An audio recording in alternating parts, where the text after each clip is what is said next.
فرزند زہرا یہ حالات برے ہیں۔ کاشانۂ بصیرت ایک ایسا مکمل یوٹیوب چینل جس پر محروم بصارت کے لیے بالخصوص اور تمام افراد کے لیے بالعموم سینکڑوں کی تعداد میں اسلامی کتب دستیاب ہیں۔ لہذا گزارش ہے کہ آپ اپنی ذمہ داری نبھاتے ہوئے کاشانۂ بصیرت کو سبسکرائب کرنے کے ساتھ ساتھ بیل آئیکن کو پریس کیجیے تاکہ آپ علم کے حصول کے ساتھ ساتھ مذہب اہل بیت کی اشاعت میں بھی اہم کردار ادا کرتے رہیں۔ کاشانۂ بصیرت، کاشانۂ بصیرت، کاشانۂ بصیرت۔ فرزند زہرا یہ حالات برے ہیں۔ السلام علیکم ورحمۃ اللہ وبرکاتہ۔ سامعین، آپ سماعت فرما رہے ہیں سورہ کوثر کی تقابلی تفسیر۔ مؤلف ہیں حجت الاسلام ڈاکٹر علامہ محمد یعقوب بشوی، مترجم ہیں حجت الاسلام ڈاکٹر محمود ساجدی صاحب۔ آج ہم آپ کے سامنے اس کی 12ویں ریکارڈنگ پیش کر رہے ہیں، صفحہ نمبر 278، اور آج سورہ کوثر کی تقابلی تفسیر کا نتیجہ آپ کے سامنے پیش کر رہے ہیں۔ شیعہ و اہل سنت منابع میں ابتر کے مصادق کے عنوان سے 3 طرح کی روایات ملتی ہیں۔ نمبر 1، وہ روایات کہ جو ابتر کے مصادق کسی خاص شخص کو ٹھہراتی ہیں، جیسا کہ عاص بن وائل، عمرو بن عاص، ولید بن مغیرہ کو ابتر بتانے والی روایت۔ نمبر 2، وہ روایت جو کسی خاص شخص کی بجائے کسی ایک قبیلے یا ایک خاص گروہ کو ابتر کا مصداق ٹھہراتی ہے۔ نمبر 3، وہ روایات کہ جو ابتر کے مصادق کو ایک صفت کے طور پر بتاتی ہیں، یعنی جس میں وہ صفت موجود ہو وہ ابتر کے مصادق ٹھہرے گا، جیسا کہ صفت ادوک اور مبزق۔ بہرحال اس نکتے کی طرف توجہ ضروری ہے کہ ابتر کا مصداق چاہے جو بھی ہو، کوئی خاص شخص ہو، خاص گروہ ہو یا صفت، تینوں عنوان ایک ہی امر کی طرف اشارہ کر رہے ہیں، اور وہ ہے دشمنی، یعنی دشمن پیغمبر۔ یعنی ان تمام روایات کا ہدف رسول اللہ صلی اللہ علیہ وآلہ وسلم کے دشمنوں کی پہچان کروانا ہے۔ اس طرح کے موارد میں مصادق کا اختلاف اصل میں لفظ کے معنی کی جامعیت اور وسعت پر دلیل ہے۔ عربی کلام کا حسن ہے، اور اسی حسن اور وسعت و جامعیت کے سبب قرآن عربی زبان میں نازل ہوا، اور یہ بیان کی کمزوری نہیں ہے بلکہ بیان اور کلام کی طاقت ہے۔ ابتر کے معنی۔ فریقین کے لغوی، تفسیری، حدیثی اور تاریخی منابع میں اب تک کے مختلف معنی کو ذکر کیا گیا ہے، جن میں سے بعض معنی ابتر کے یہاں قابل ذکر ہے جو ہم آپ کو بتاتے ہیں۔ نمبر 1، دم کٹا۔ لغت میں ابتر کسی چیز کو کاٹنے کے معنی میں ہے۔ معروف لغت دان جناب جوہری نے اسے یوں بیان کیا ہے کہ یعنی کسی چیز کو اس کے انجام سے پہلے ہی کاٹ دینا، اور یہ روایت الصح تاج اللغت و صاح العربیہ جلد نمبر 2 صفحہ نمبر 584 پر ہے۔ اسی طرح دم کٹا یا وہ کہ جس کا کوئی جانشین نہ ہو، ابتر ان معنی میں آیا ہے۔ راغب کہتے ہیں کہ ابتر دم کٹے حیوان کو کہا جاتا ہے، بس یہی وجہ ہے کہ جس کی کوئی نسل و جانشین نہ ہو اسے ابتر کہتے ہیں، اور یہ روایت المفردات مادہ میں موجود ہے۔ اس معنی کو فریقین کے منابع میں مشترکہ طور پر ذکر کیا گیا ہے۔ اسی طرح بعض شیعہ تفسیر میں بھی اس معنی کو ذکر کیا گیا ہے۔ دم بریدہ اصل میں بے نام و نشان ہونے کی طرف ایک کنایہ ہے۔ جناب آیت اللہ مکارم شیرازی ابتر کے معنی میں لکھتے ہیں کہ ابتر اصل میں دم کٹے حیوان کے معنی میں ہے، اور دشمنان اسلام کی طرف سے آپ کے لیے یہ تعبیر دراصل آپ کی توہین اور ہتک کی غرض سے تھی، اور یہ روایت تفسیر نمونہ میں ہے، اس کی جلد نمبر 27 اور صفحہ نمبر 375 پر۔ اسی طرح بعض اہل سنت مفسرین نے بھی اسی معنی کا انتخاب کیا ہے، اور یہ روایت محی الدین درویش آراب القرآن و بیان جلد نمبر 10 صفحہ نمبر 597 پر ہے۔ یعنی وہ شخص کہ جس سے ہر قسم کی خیر کٹ جائے۔ یہاں دم یعنی اثر کے معنی میں ہے۔ دم بریدہ اصل میں ایک تشبیہ معقول با محسوس ہے۔ دم یعنی اثر، اور اگر دم نہ ہو تو اس وقت تک اس شے کا کوئی اثر باقی نہیں رہے گا۔ اور اسی طرح جو شخص دم کٹا ہوا ہو گویا کہ ہر قسم کے خیر سے وہ کٹا ہوا ہے اور اس میں خیر کا کوئی اثر باقی نہیں ہے۔ ابتر یعنی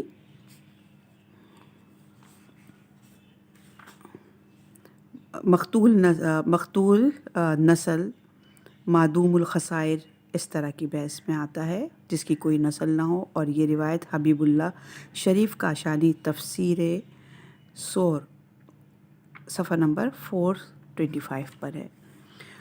اس کے بعد ہے ناقص۔ فرقین کے نزدیک ابتر کے ایک معنی ناقص ہے، جیسا کہ ایک معروف حدیث میں ابتر صلات یعنی ناقص صلات پڑھنے سے منع کیا گیا ہے۔ ارشاد ہے کہ جب بھی تم مجھ پر صلوات پڑھو دم کٹی صلوات نہ پڑھو، بلکہ ساتھ ہی میری اہل بیت پر بھی صلوات پڑھو اور ان کو مجھ سے جدا نہ کرو، کیونکہ بروز قیامت سوائے میرے حسب و نسب کے باقی تمام حسب نسب منقطع ہو جائیں گے۔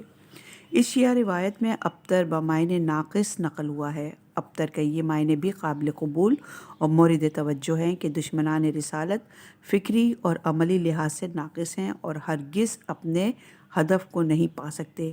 اسی طرح بعض اہل سنت روایات نے بھی ابتر کو اس معنی میں ذکر کیا ہے، جیسے کہ جناب قرطبی نے اس کو یوں بیان کیا ہے کہ زیاد نے ایک خطبہ دیا جس خطبے کو ابتر کہا گیا کیونکہ وہ خطبہ ناقص اور ناتمام تھا، یعنی وہ خطبہ حمد خدا اور درود پیغمبر صلی اللہ علیہ وآلہ وسلم سے خالی تھا۔ اس طرح ایک اور روایت میں یوں نقل ہوا ہے کہ حضرت محمد صلی اللہ علیہ وآلہ وسلم نے ارشاد فرمایا کہ مجھ پر ناقص صلوات نہ پڑھو۔ صحابہ نے رسول خدا صلی اللہ علیہ وآلہ وسلم سے پوچھا کہ یا رسول اللہ صلی اللہ علیہ وآلہ وسلم ناقص صلوات سے کیا مراد ہے؟ تو آپ صلی اللہ علیہ وآلہ وسلم نے فرمایا کہ تم لوگ اللہم صلی علی محمد یہ کہہ کر خاموش ہو جاتے ہو، جبکہ کامل درود یوں ہے کہ اللہم صلی علی محمد و آل محمد۔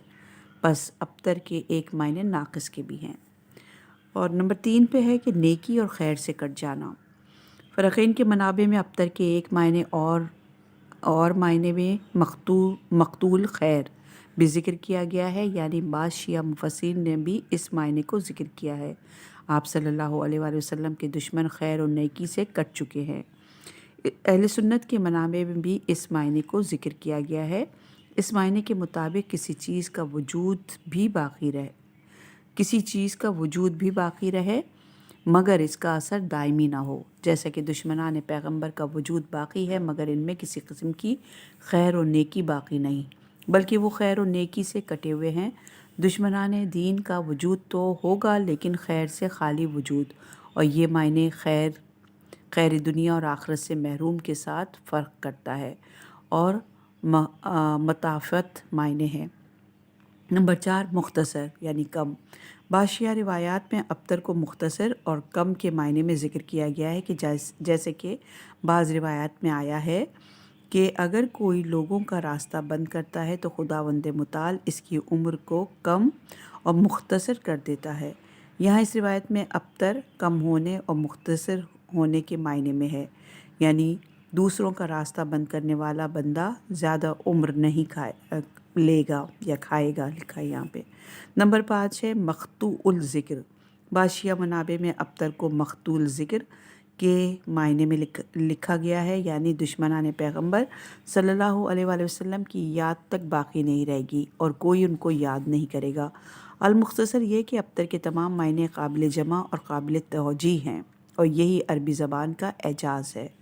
اہل سنت مفسر جناب مفتی محمد شفیع نے بھی ابتر کو مقطوع الذکر کے معنی میں لکھا ہے اور یہ روایت معارف القرآن جلد نمبر 8 صفحہ نمبر 828 پر موجود ہے۔ نیز اہل سنت کی بعض اور تفاسیر میں بھی یہ معنی ذکر ہوئے ہیں، یعنی دشمنان پیغمبر صلی اللہ علیہ وآلہ وسلم کا ذکر اور ان کی یاد جلد ہی لوگوں کے اذہان سے محو ہو جائیں گی، جبکہ پیغمبر اکرم صلی اللہ علیہ وآلہ وسلم کا ذکر ہمیشہ دل میں باقی رہے گا۔ جناب زینب سلام اللہ علیہ نے بھی دربار یزید میں اسی حقیقت کی طرف اشارہ کیا تھا اور کہا تھا کہ تو ہمارے نام اور ہماری یاد کو ہرگز لوگوں کے دلوں سے محو نہیں کر سکتا۔ ابتر یعنی وہ کہ جس کی موت کے بعد اس کی یاد تک باقی نہ رہے، یعنی بے نام و نشان ہو جائے۔ بعض اہل سنت مفسرین نے بھی یہ معنی ابتر کی میں نقل کیے ہیں۔ نمبر 6، دنیا اور آخرت سے محرومی۔ ابتر کے ایک اور معنی دنیا اور آخرت کی خیر سے محروم ہونا ہے، جیسا کہ جناب عطا نے جناب ابن عباس سے روایت کی ہے کہ یہاں ابتر یعنی وہ کہ جو دنیا اور آخرت کی نیکی اور خیر سے محروم ہو، جو نبی کا دشمن ہوگا وہ دنیا اور آخرت کی نیکی سے محروم ہوگا۔ نمبر 7، خاسر، نقصان اٹھانے والا۔ ابتر کے ایک معنی خاسر بھی بیان کیا گیا ہے اور یہ روایت النسال العرب جلد نمبر 4 صفحہ نمبر 38 پر ہے۔ الابتر الخاسر یعنی دشمنان رسول خدا صلی اللہ علیہ وآلہ وسلم مکمل طور پر محروم اور نقصان اٹھانے والے ہیں، وہ لوگ خسارہ اٹھانے والے ہیں۔ نمبر 8، بے یار و مددگار۔ عربی لغات کی کتابوں میں ابتر کے لیے مختلف معنی ذکر ہوئے ہیں،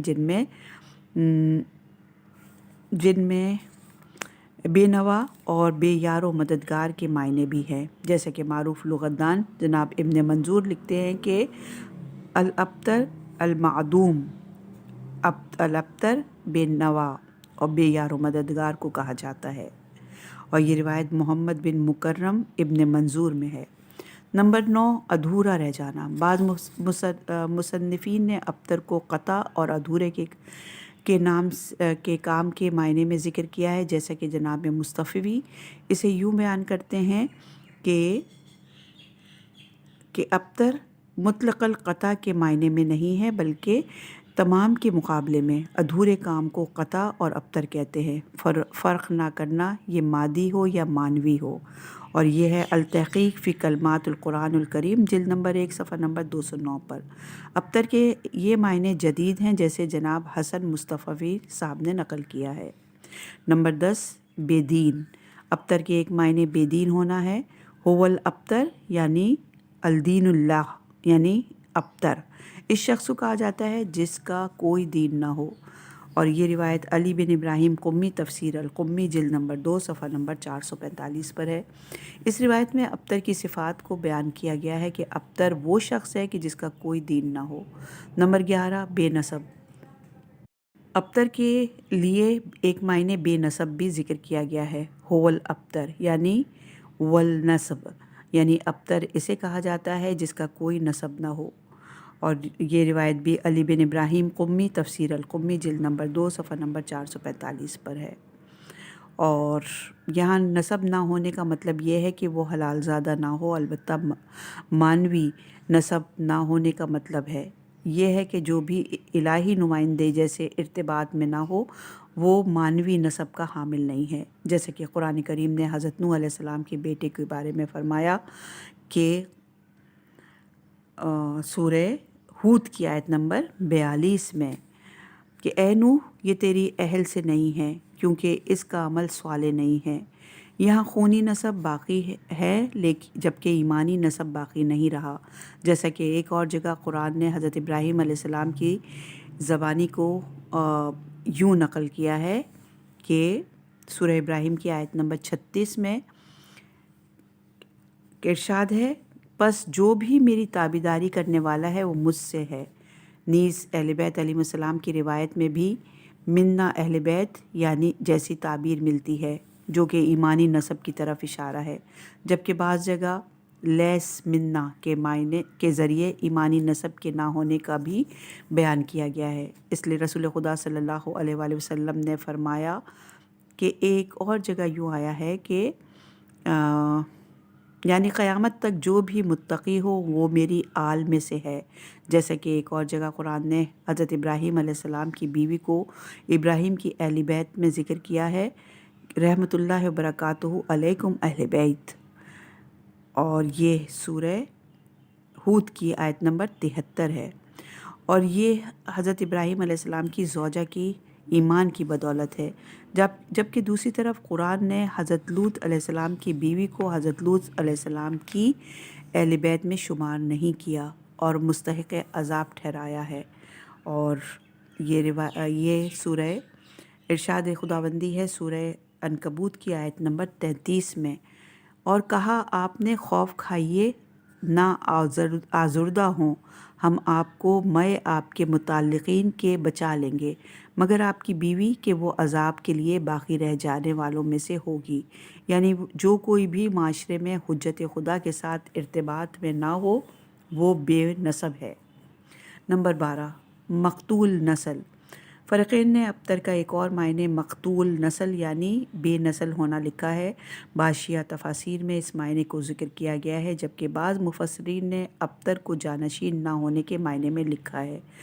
هو الذی لا عقب اللہ، یعنی وہ کہ جس کا کوئی بیٹا نہ ہو اور اس کی کوئی نسل نہ ہو۔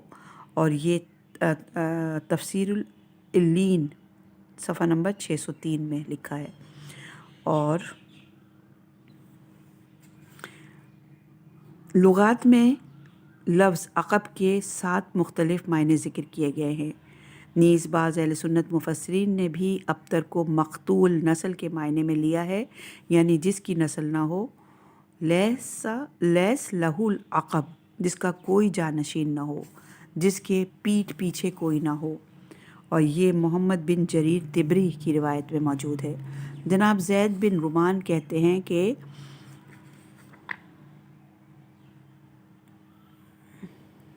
عاص بن وائل سہمی کے پاس جب پیغمبر اکرم صلی اللہ علیہ وآلہ وسلم کا تذکرہ آ جاتا تو وہ کہتا، ان کو رہا کرو، وہ ابتر ہے، پیٹھ پیچھے کوئی نہیں ہے، جب مرے گا تو اس کی یاد ختم ہو جائے گی۔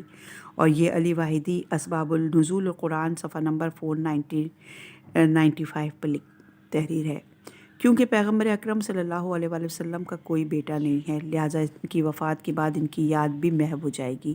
جبکہ عقب استعارہ کے طور پر اولاد النسل کو کہا جاتا ہے، جس سے مراد نسل ہے۔ ابتر اسے بھی کہا جاتا ہے جس کا کوئی پسر نہ ہو یا اس کا بیٹا وفات پا گیا ہو۔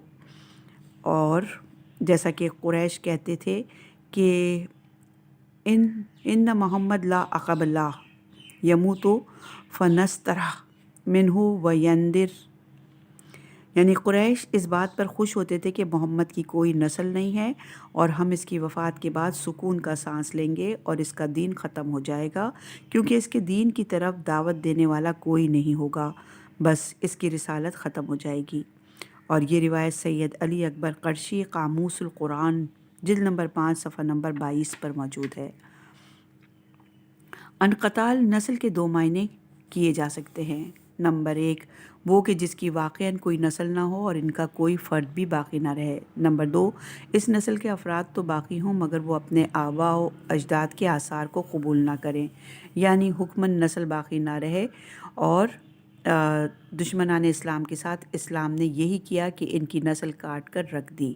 مثلاً ابو جہل کا بیٹا مسلمان ہو گیا اور ایمان لانے کے بعد اس کی کوئی نسبت ابو جہل یا اس جیسے کسی شخص سے نہیں رہی، بلکہ ابو جہل جیسے افراد کا نام و نشان تک مٹ گیا اور ان کی یاد کاملاً ختم ہو گئی۔ خداوند متعال نے آیت میں یہ نہیں کہا کہ سورہ نساء کی آیت نمبر 92 میں ارشاد ہوتا ہے کہ یعنی رسول پر دشمنی رسول خدا دشمنی کی دشمنی خسارہ ہے، رسول خدا سے دشمنی خسارہ ہے، چاہے وہ اعلانیہ طور پر ہو تب بھی اور اگر اعلانیہ طور پر نہ ہو تب بھی۔ جناب فخر الدین رازی کہتے ہیں کہ دشمنان رسالت کی نظر میں ابتر کے جو بھی معنی تھے آج وہ خود اس کا مصداق ٹھہرے ہیں، یعنی اگر ان کے نزدیک اولاد کا نہ ہونا ابتر ہے تو آج ہم دیکھ رہے ہیں کہ ان کی نسل باقی نہیں رہی اور رسول خدا کی اولاد پھیلتی پھولتی جا رہی ہے اور قیامت تک بڑھتی رہے گی۔ اگر ان کا مقصد یہ تھا کہ رسول خدا اپنے ہدف تک نہ پہنچیں گے تو ہم دیکھ رہے ہیں کہ اسلام کا پرچم ہر طرف لہرا رہا ہے اور دشمنان اسلام ملغوب ہو چکے ہیں۔ اگر ان کا مقصد پیغمبر کو ذلیل کرنا تھا تو آج وہ لوگ خود ذلیل و خوار نظر آتے ہیں۔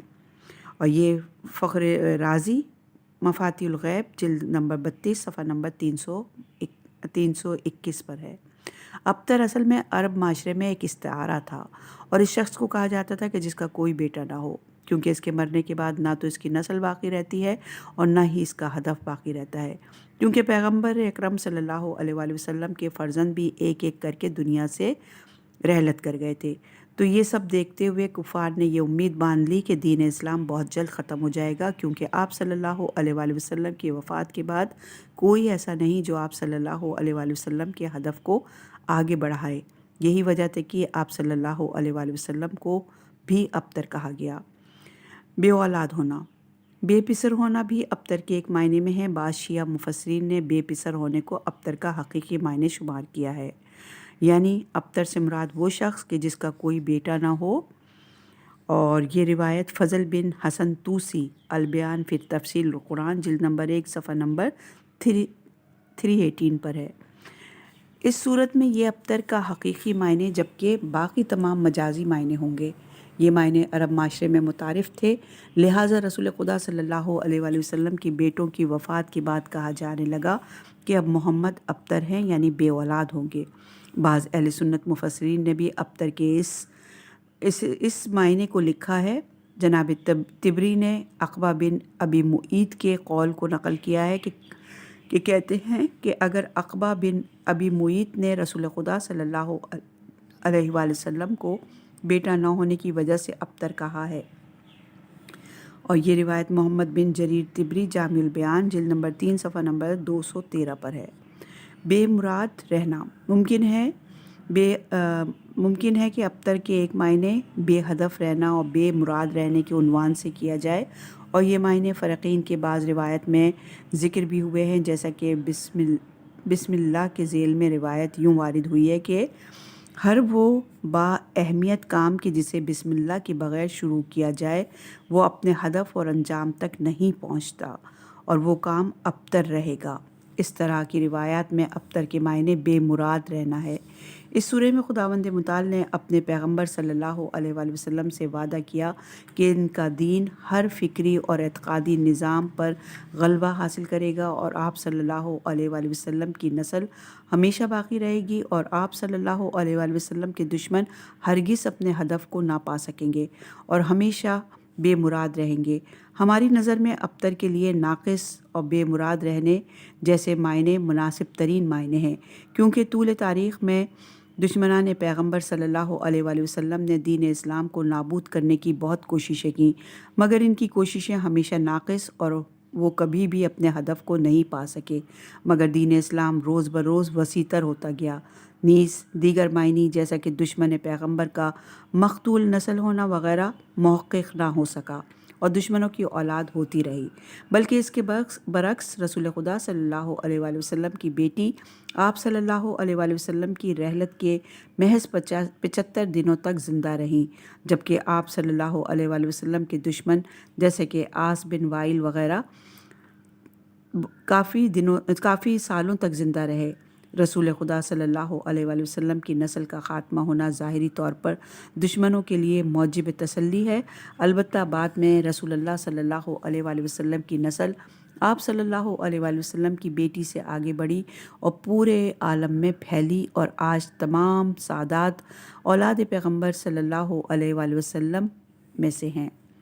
بے مراد ہونے کے معنی کو جناب حسن بصری کے قول سے بھی سمجھا جا سکتا ہے۔ وہ کہتے ہیں کہ مشرکین کی ابتر سے مراد یہ تھی کہ آپ صلی اللہ علیہ وآلہ وسلم اپنے نہائی ہدف تک نہیں پہنچ پائیں گے، یعنی جو اللہ نے ان کو ہدف دیا تھا، اور آپ صلی اللہ علیہ وآلہ وسلم کی دعوت کا یہ سلسلہ آدھے راستے میں ہی ختم ہو جائے گا، جبکہ خداوند متعال نے واضح کیا کہ آپ صلی اللہ علیہ وآلہ وسلم کے دشمن ہی بے مراد اور ناکام رہیں گے، اور یہ روایت التنصیر المنیر جلد نمبر 3 صفحہ نمبر 2945 پر ہے۔ آخر میں نتیجہ یہ ہے کہ فرقین کے منابع میں لفظ ابتر کے لیے مختلف معنی نقل ہوئے ہیں، جن میں سے اکثر دونوں مکاتب فکر کے نزدیک مشترک ہے، جبکہ کچھ صرف شیعہ مفکرین اور کچھ دیگر صرف سنی مفکرین نے نقل کیے ہیں۔ یہ سارے معنی ایک مصداق میں قابل جمع ہیں اور ان میں تضاد نہیں پایا جاتا۔ ان سب معنی میں بے مراد رہنا اور بے اولاد رہنا ابتر کے مناسب ترین معنی میں سے ہیں۔ خلاصہ کلام یہ ہے کہ کوئی بھی شخص دین اور الہی رہبر کے مقابلے میں ہرگز کھڑا نہ ہو، کیونکہ اس کا نتیجہ ابتر کا مصداق ٹھہرے گا، رہنے کے مترادف ہوگا، اور جو بھی خدائی رہبروں سے ٹکرائے گا اصل میں وہ خود اللہ سے ٹکرا رہا ہے، اور جو اللہ کے مقابل آ جائے گا اس نے یقینی طور پر نابود ہونا ہے۔ کوثر اور ابتر دو متقابل سلسلہ اور تحریک ہیں۔ قرآن ایک زندہ کتاب ہے اور ہر زمانے میں اور ہر نسل کے لیے ایک تازہ نو پیغام ہے، اور اپنے ساتھ یہ پیغام رکھتا ہے۔ امام صادق علیہ السلام قرآن کے جاویدانہ پہلو کے بارے میں ارشاد فرماتے ہیں کہ بے شک قرآن ایک زندہ کتاب ہے جو کہ کبھی نہیں مرتی، اور بے شک اس کا فیض دن اور رات اور چاند اور سورج کی طرح جاری و ساری ہے، اور اس کا جریان اور تسلسل ہم اہل بیت علیہ السلام کے آخری فرد پر بھی ایسا ہی ہے جیسے ہمارے پہلے نفر پر اس کا فیض جاری ہوتا ہے۔ اور یہ روایت ہاشم بہرانی البرہان فی تفسیر القرآن جلد نمبر 3 صفحہ نمبر 231 پر ہے۔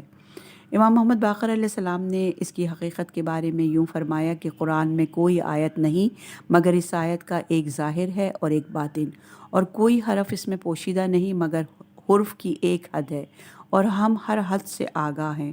رسول اللہ صلی اللہ علیہ وآلہ وسلم سے سوال کیا گیا کہ یا رسول اللہ، ظاہر و باطن سے کیا مراد ہے؟ حضور اکرم صلی اللہ علیہ وآلہ وسلم نے فرمایا کہ قرآن کا ظاہر تنزیل جبکہ اس کا باطن تعویل ہے، اس میں گزشتہ اور آئندہ سب کچھ موجود ہے۔ پھر فرمایا کیونکہ قرآن کا جریان چاند اور سورج کی طرح ہمیشہ جاری ہے، لہٰذا یہ اپنے ہر مصادق کو شامل ہوتا ہے۔ خداوند متعال نے فرمایا کہ قرآن کی تعویل صرف اللہ اور راسخان فی العلم جانتے ہیں، اور یعنی ہم ان کو جانتے ہیں، یعنی اس سے مراد ہم ہیں۔ اور یہ روایت محمد بن مسعود عیاشی کتاب تفسیر جلد نمبر 1 صفحہ نمبر 11 پر موجود ہے۔ نیز جناب جابر نے امام باقر علیہ السلام سے روایت کی ہے کہ ہم امام سے آیت کی تفسیر پوچھتے تو امام جواب دیا کرتے تھے، پھر جب ہم انہیں آیت کی تفسیر دوبارہ پوچھتے تو امام ایک نیا جواب دیتے۔ ہم نے عرض کی کہ آپ پر قربان ہو جاؤں، آپ نے کچھ دن پہلے میرے سوال کا جواب دیا تھا جبکہ اب اور دے رہے ہیں۔ تو اس پر امام نے فرمایا کہ اے جابر، قرآن کا ایک ظاہر ہے اور اس ظاہر کا بھی ایک ظاہر ہے، اور اسی طرح قرآن کا ایک باطن ہے اور اس باطن کا بھی ایک باطن ہے۔ اے جابر، علم تفسیر قرآن سے زیادہ کوئی علم بھی لوگوں کے لیے سختر نہیں، یعنی لوگوں کے لیے علم تفسیر کا علم بہت مشکل ہے، کیونکہ ممکن ہے قرآن کی ایک آیت کا ابتدائی حصہ کسی ایک چیز جبکہ درمیانی حصہ کسی دوسری چیز اور اسی طرح کا اس کا آخری حصہ کسی اور چیز کے بارے میں ہو۔ اس کے باوجود یہ کلام باہم متصل ہے اور ایک ہی ہے مگر اس کے مصادق جدا ہیں۔ اور یہ روایت بھی محمد بن مسعود عیاشی کتاب التفسیر جلد نمبر 1 صفحہ نمبر 11 میں موجود ہے۔ جناب حمران بن عیون سے روایت نقل ہوئی ہے کہ وہ کہتے ہیں کہ ابن جعفر یعنی امام صادق علیہ السلام سے روایت کرتے ہیں کہ ان سے سوال کیا گیا کہ امام باقر علیہ السلام سے قرآن کے ظاہر و باطن کے حوالے سے سوال کیا گیا تو امام نے فرمایا قرآن کے ظاہر سے مراد وہ افراد ہیں جن کے بارے میں قرآن نازل ہوا ہے، اور باطن قرآن سے آئندہ آنے والے لوگ اور ان کے اعمال مراد ہیں، اور قرآن ان کو بھی شامل کرتا ہے۔ اور یہ روایت محمد حسن طباطبائی المیزان فی التفسیر القرآن جلد نمبر 3 صفحہ نمبر 73 پر ہے۔ اسی طرح ایک اور روایت میں آیا ہے کہ امام باقر علیہ السلام نے خسیمہ سے فرمایا، خے سے یہ میم ہے، کہ اے خسیمہ، قرآن 3 حصوں پر مشتمل ہے۔ ایک حصے میں ہماری شان اور ہمارے دوستوں کا ذکر ملتا ہے، دوسرے حصے میں ہمارے دشمنوں اور ہمارے سے پہلے دشمنوں کا ذکر ملتا ہے۔ نمبر 3، اور جب قرآن کا تیسرا حصہ سنن اور امثال پر مشتمل ہے، اور اگر کوئی آیت صرف کسی خاص قوم کے لیے نازل ہوتی تو اس قوم کے مرنے کے بعد وہ آیت بھی ختم ہو جاتی، مگر قرآن ایسا کلام ہے جو اول سے آخر تک جب تک زمین اور آسمان موجود ہے باقی ہے، اور ہر قوم کے لیے ایک آیت ہے جس کی وہ تلاوت کرتے ہیں، یا تو اس میں ان کی خیر و نیکی کا ذکر ہے یا پھر ان کے شر کا بیان ہے۔ اور یہ روایت بھی محمد بن مسعود عیاشی میں موجود ہے۔ قرآن کی جاویدانی ہدایت کے پہلو کے گہرے مطالعے سے یہ بات سمجھ میں آتی ہے کہ کوثر اور ابتر دو ایسے قرآنی سلسلے ہیں کہ جو قیامت تک انسانی حیات پر اپنے نقوش چھوڑیں گے۔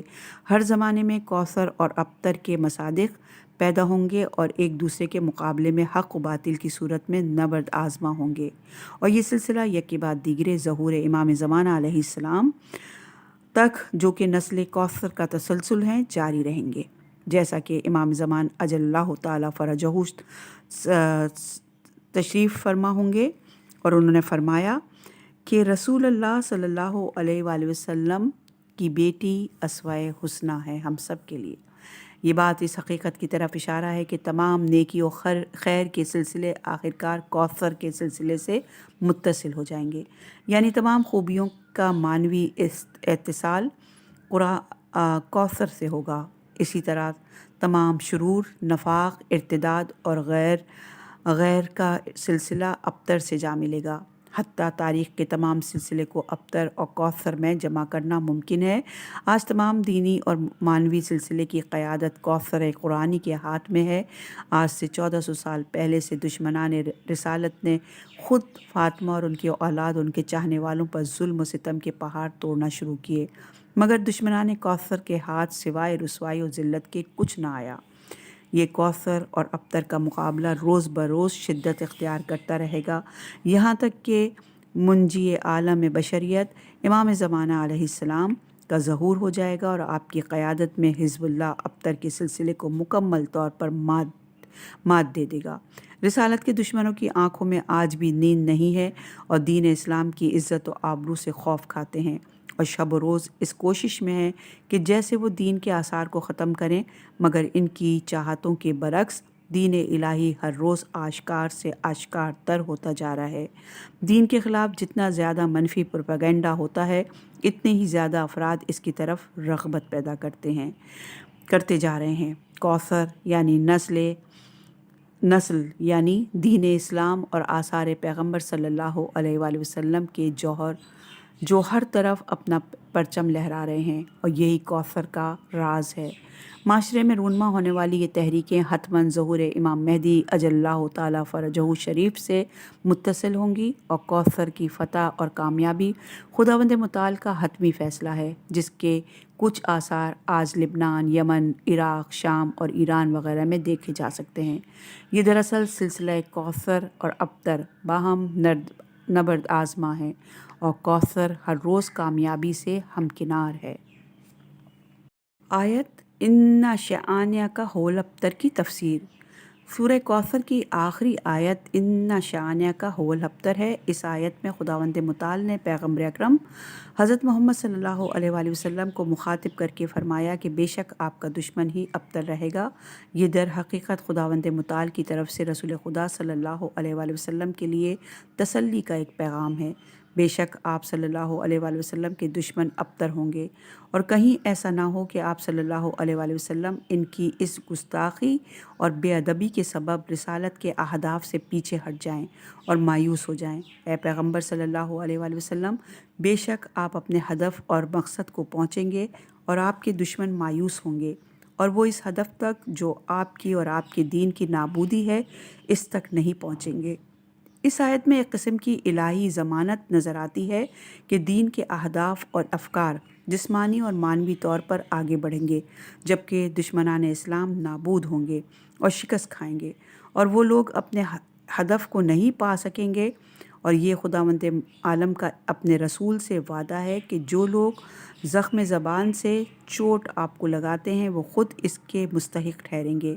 قرآن مجید کی دوسری آیات کے مطالعے سے یہ پتہ چلتا ہے کہ مشرکین کا رویہ رسول خدا صلی اللہ علیہ وآلہ وسلم کے ساتھ دو طرح کا تھا۔ ایک وہ رویہ جو طول تاریخ میں تمام انبیاء کے ساتھ ان کے دشمنوں کا رہا ہے، مشرکین مکہ کا بھی رسول خدا کے ساتھ ویسا ہی رویہ تھا۔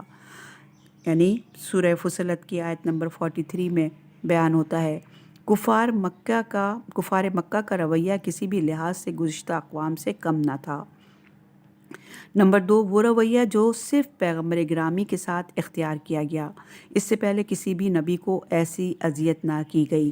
مشرکین مکہ رسول خدا سے کینہ اور بغض رکھتے اور نازیبا زبان استعمال کرتے، کبھی کبھی تو فزیکلی اور جسمانی آزار بھی پہنچاتے، جن میں ابو لہب اور اس کی بیوی سر فہرست ہیں، جن کے بارے میں پوری سورت نازل ہوئی ہے۔ اس کے علاوہ مشرکین کی طرف سے رسول خدا کو مسلسل نفسیاتی اور روحانی دباؤ کا سامنا تھا کہ جو رسول خدا کے لیے ناقابل تحمل چیز تھی۔ یہی وجہ تھی کہ خداوند متعال نے بہت ساری آیات میں رسول خدا کو تسلی دی، جیسا کہ آیت میں ہے کہ سورہ کوثر اور انا انزلنا بھی در حقیقت اسی سلسلے کی ایک کڑی ہے، جبکہ مکہ کی فضا مشرکین مکہ کے نازیبا الفاظ، طعنے اور پیغمبر کو بار بار ابتر کہنے سے آلودہ ہو چکی تھی۔ تو ایسے ماحول میں حضرت جبرائیل ایک امید اور پیغام لے کر نازل ہوئے اور کہا کہ اے رسول، تیرا دشمن ابتر ہے، اور دراصل ابتر وہ شخص ہے جو اپنے امام زمان اور ولی خدا سے ارتباط میں نہ ہو، جو دعوت توحید پر لبیک نہیں کہتے، اصل میں وہی ابتر ہے۔ آیت میں غور و فکر سے یہ پتہ چلتا ہے کہ اس وقت باقی مسلمانوں سے زیادہ مسلمانوں کے پیشوا یعنی پیغمبر اکرم صلی اللہ علیہ وآلہ وسلم کی آبرو زیادہ خطرے میں تھی۔ جب مشرکین مکہ نے یہ محسوس کیا کہ وہ فزیکلی جسمانی طور پر رسول خدا صلی اللہ علیہ وآلہ وسلم کو اپنے اہداف سے نہ ہٹا سکے، تو آپ صلی اللہ علیہ وآلہ وسلم کی شخصیت کو نقصان پہنچانے کے در پہ ہوئے اور عنوان ابتر کے ذریعے معاشرے میں رسول گرامی صلی اللہ علیہ وآلہ وسلم کی شخصیت پر کاری ضرب لگاتی کوشش کی۔ رسول خدا صلی اللہ علیہ وآلہ وسلم کو جسمانی، روحانی، نفسیاتی طور پر اتنی اذیت دی گئی کہ خود رسول خدا صلی اللہ علیہ وآلہ وسلم نے فرمایا کہ کسی اور بھی پیغمبر کو میری جیسی اذیت نہیں دی گئی، اور لیکن مردان خدا مشکل کے وقت تسلیم کے بجائے استقامت اور جوانمردی کے ساتھ مشکلات کا مقابلہ کرتے ہیں اور ہمیشہ نصرت الہی کے منتظر رہتے ہیں اور اسی ذات پر توکل کرتے ہیں، کیونکہ مومنین کی مدد اور نصرت خدا نے خود اپنے ذمے لی ہے۔ اور سورہ حج کی آیت نمبر 38 میں ارشاد ہے کہ جیسے کہ آیت میں مومنین کو خبر دی گئی ہے کہ وہ خود مومنین کا مدافع ہے اور اس سے بڑھ کر اطمینان کے لیے اور کوئی چیز نہیں۔ دافع کبھی تو قول کے ذریعے ہوتا ہے، یعنی دفاع کرتا ہے، جب دشمن کسی مومن پر تہمت لگاتا ہے تو خداوندہ مومن کا دفاع کرتا ہے، اور کبھی تہمت عملی طور پر ہوتی ہے اور خداوند متعال ہر حال میں مومن کا دفاع کرتا ہے اور مومن کو تنہا نہیں چھوڑتا اور خود ہی اس کا مدافع بن جاتا ہے۔ اصول زندگی صفحہ نمبر 307 ہے۔ قرآن ہدایت کی کتاب ہے اور اس کی برکات تمام عالم کے کونے کونے تک پھیلی ہوئی ہیں، اور ضروری ہے کہ ہم قرآن کو نصبی کتاب اور زندگی کی کتاب کے طور پر پڑھیں اور اس کے قواعد و ضوابط کے مطابق اپنی زندگی کو ڈھالیں۔ سورہ کوثر کی آیات سے ہمیں یہ درس ملتا ہے کہ دشمن سے خیر و نیکی کی توقع نہ رکھیں اور کبھی بھی دشمن کی طرف سے آنے والی مشکلات چاہے جسمانی ہوں یا نفسیاتی، اپنے مقدس ہدف سے پیچھے نہ ہٹیں۔ اگر انسان کا ہدف پاک و پاکیزہ ہو تو افراد کی کمی یا یار و مددگار نہ ہونے کا ڈر اس کے لیے کچھ معنی نہیں رکھتا، کیونکہ اس کا حامی و ناصر خود خداوند متعال ہے۔ نیز امیر المومنین علیہ السلام اس کے بارے میں فرماتے ہیں کہ اے لوگو، ہدایت کے راستے میں لوگوں کی کمی سے خوف نہ کھاؤ، کیونکہ لوگ اس دسترخوان کے گرد جمع ہیں جہاں سیر ہونے کی مدت یعنی پیٹ بھرنے کی مدت کم ہے اور بھوک کی مدت طویل ہے۔ اس حدیث میں مولا متقیان حضرت علی علیہ السلام نے ایک اہم اصل کی طرف اشارہ کیا ہے کہ انسان کو سب سے پہلے یہ دیکھنا چاہیے کہ وہ ہدایت کے راستے پر ہے یا نہیں۔ پہلے اسے چاہیے کہ وہ ہدایت کے راستے کو اختیار کرے، پھر اس پر استقامت دکھائے۔ الہی راستے پر چلنے والا کبھی بھی دشمن کی چالوں سے نہیں ڈرتا اور وہ کام کے نتیجے کو خداوند متعال کے سپرد کرتا ہے، اور یہ نہج البلاغہ کی شرح ہے۔ اور ابن ابی حدید نے شرح کی ہے اور ان کا خطبہ نمبر ہے، یہ شرح ہے جلد نمبر 10 میں صفحہ نمبر 261 پر۔ سورہ طلاق کی آیت نمبر 3 میں ارشاد ہے، یعنی انسان کو زندگی کے بحرانوں میں خداوند متعال پر بھروسہ کرنا چاہیے۔ اس کلام سے مراد ہرگز یہ نہیں کہ انسان ہاتھ پر ہاتھ دھر کر بیٹھ جائے اور کوئی کام نہ کرے، بلکہ اپنی سعی اور کوشش کو انجام دے، پھر نتیجے کو خدا کے سپرد کر دے۔ اور سورہ انفال کی آیت نمبر 62 میں جیسے ارشاد ہوتا ہے کہ خدا تمہارے لیے کافی ہے، ہم اللہ کے حضور میں ہیں۔ اور اسی طرح سورہ علق کی آیت نمبر 14 میں ارشاد ہے کہ کیونکہ ہم ہر وقت خدا کے محضر میں ہیں اور وہ ہمیں دیکھ رہا ہے اور وہ ہر وقت ہم پر ناظر ہے۔ اسی طرح سورہ زمر کی آیت نمبر 36 میں ارشاد ہوتا ہے کہ انسان کے لیے سب سے بڑا سہارا اللہ تعالیٰ ہی کی ذات ہے، اور یہ آیت ہمیں یہ درس دیتی ہے کہ ہم اس پر بھروسہ کریں کیونکہ وہ ہمارے لیے کافی ہے۔ شرط یہ ہے کہ ہم اس کے بندے بن جائیں، اگر یہ شرط پوری ہو جائے تو پھر ہمارے لیے کوئی ڈر اور خوف نہیں ہے۔ قرآن کریم اور اہل بیت علیہم السلام ہمیں زندگی گزارنے کا درست راستہ بتاتے ہیں کہ ہم نے زندگی کس کے لیے اور کیسے گزارنی ہے۔ یہاں قرآنی آیات اور امیر المومنین حضرت علی علیہ السلام کا کلام ہمیں یہ سکھاتا ہے کہ انسان کو ہدایت کے راستے میں آگے بڑھنا چاہیے اور عقب نشینی اختیار نہیں کرنی چاہیے تاکہ معاشرہ جمود اور بے راروی کا شکار نہ ہو۔ اس دنیا میں کتنے ہی کام ایسے ہیں جن کی ابتدا ایک ذرے سے ہوئی اور پھر اپنی اوج و بلندی کو پہنچے۔ ہم یہاں دین اسلام کی مثال دے سکتے ہیں کہ مکہ میں جس کی ابتدا صرف 3 افراد سے ہوئی اور پھر جس نے تھوڑے ہی عرصے میں پورے عرب کو اپنی لپیٹ میں لے لیا اور اپنے دشمنوں کو مات دی، نیز خداوند متعال نے مومن کو تنہا نہیں چھوڑا، اللہ نے بلکہ رحمت کوثر کے ذریعے اس کی پشپنائی کی ہے۔ دوسری طرف دشمن اپنے ہر ممکن کوشش کرتا رہا تاکہ اسلام کو نابود کرے، جیسا کہ آج بھی استکبار جہانی نے داعش جیسی درندہ صفت تنظیموں کے ذریعے اسلام کے نورانی چہرے کو کم رنگ کرنے کی ہر ممکن کوشش کی ہے، مگر وہ اپنے اہداف میں ناکام اور ابتر رہے ہیں۔ اور کفار کی تو شروع ہی سے یہ کوششیں ہیں کہ وہ اس نور خدا کو خاموش کر دیں۔ سورہ صف کی آیت نمبر 8 میں واضح طور پر اللہ نے فرمایا ہے، مگر نور الہی کفار کے مکرو ہیلے سے خاموش ہونے والا نہیں ہے، بلکہ یہ خدا کی نہ تبدیل ہونے والی سنت ہے کہ اس کا نور مکمل ہوگا اور شکست دشمن کو مل جائے گی۔ جو بھی اپنے امام کے ساتھ رابطے میں ہیں وہ مسلسل معنوی رشد کریں گے اور اس کا خوب اجر پائیں گے، اور جو بھی اس راہ میں قدم اٹھائے گا اس کے راستے میں مشکلات آئیں گی، وہ ہرگز ان سے نہ گھبرائیں اور اس دباؤ کی وجہ سے کبھی بھی اپنے ہدف سے پیچھے نہ ہٹیں۔ سورہ فصلت کی آیت میں بھی یہی ارشاد ہے کہ اس خداوند متعال نے 2 مراحل کی طرف اشارہ کیا ہے اس آیت میں۔ اول یہ کہ انسان خدا کے علاوہ باقی تمام باطل قدرتوں سے برات کا اظہار کرے۔ نمبر 2، دوسرا مرحلہ یہ ہے کہ خدا کے اقرار کے بعد اپنے اس دعوے پر استقامت دکھائے اور اپنے ہدف سے پیچھے نہ ہٹے۔ بس جو بھی اس قرآنی قاعدے پر پورا اترے، مدد اور نصرت الہی اس کے شامل حال ہوگی اور وہ زندگی کے ہر میدان میں کامیاب ہوگا۔ سورہ کوثر کا نزول بھی در حقیقت خداوند متعال کی طرف سے رسول اللہ صلی اللہ علیہ وآلہ وسلم کی کفار اور مشرکین کے مقابلے میں مدد تھی، کیونکہ آپ صلی اللہ علیہ وآلہ وسلم نے دشمنوں کے خلاف استقامت دکھائی۔